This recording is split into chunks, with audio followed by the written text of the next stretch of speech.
Thank you for watching our video. Please give us a big like, subscribe to our channel for new videos every day with amazing cars. Leave us your opinion in the comment section on the video.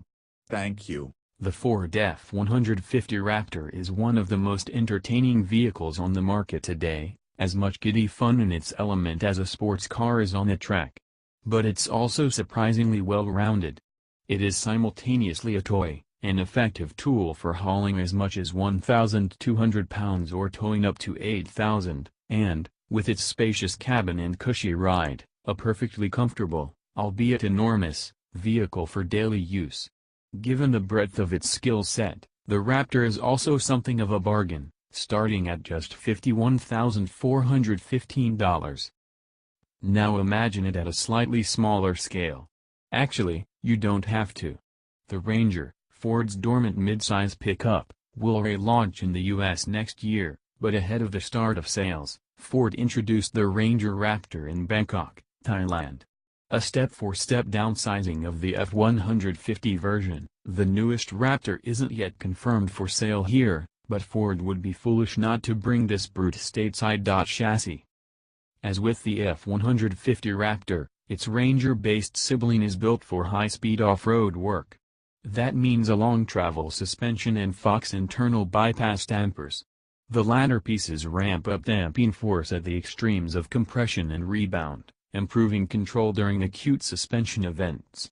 The independent front suspension employs forged aluminum upper control arms and cast aluminum lowers. The coil-sprung rear benefits from a Watts linkage that locates the live axle laterally and features an electronically controlled locking differential. Ford hasn't released suspension travel figures for the littler Raptor yet, but as on the full-size version, longer control arms push a significant increase in track width. Here up 5.9 inches both front and rear over the standard Ranger. Ground clearance is also up 1.8 inches, to 11.1. Powertrain. For the Asia-Pacific markets where it's being launched, the Ranger Raptor will be powered by a sequentially turbocharged diesel 2.0-liter inline-4. We're certain it won't be under the hood of the US market truck. The 10-speed automatic behind it is the same unit that will serve in the rest of the Ranger lineup on our shores, so we don't expect that to change. While we'd like to see what Ford could do with its twin-turbocharged 2.7-liter V6 in the Mini Raptor, Ford hasn't offered a V6 in the Ranger since it discontinued American sales in 2011. As the revived US version is largely based on the same Ranger that's been sold continuously around the world since then, re-engineering the platform for V6 likely would be a significant undertaking. All other Rangers sold here will use Ford's turbocharged 2.3-liter four-cylinder, which could very well power the Raptor, too. Something close to the 350 horsepower this engine makes in the Focus RS would allow the smaller truck to match the big Raptor's desert-scorching pace.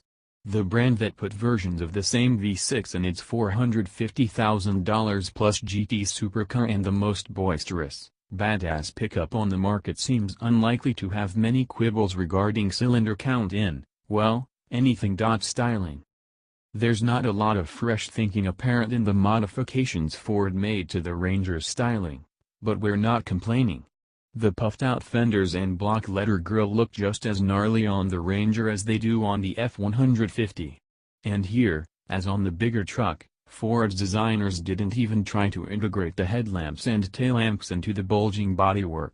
Sinking the lights into fender pockets as if they were chocolate chips in an underbaked cookie exaggerates the truck's width in a way that more gracefully integrated lamps never could. The Ranger even rides on 6-spoke wheels that look identical to the F-150 Raptors. Its 285/70R17BF Goodrich rubber is 1.2 inches narrower than its big brothers but, at 33 inches tall, gives this truck bragging rights over Chevrolet's midsize off-road special, the Colorado ZR2, which rides on mere 31s. Interior. From inside, it's easy to see where Ford's design dollars went. Outside. This is true of both the F-150 Raptor and the Ranger-based truck. The latter picks up the red centering stripe at the top of the steering wheel, as well as the magnesium shift paddles, from the bigger Raptor. New seats with revised padding and suede inserts are intended to keep occupants comfortable and in place while the driver is doing things that would keep his mother awake at night.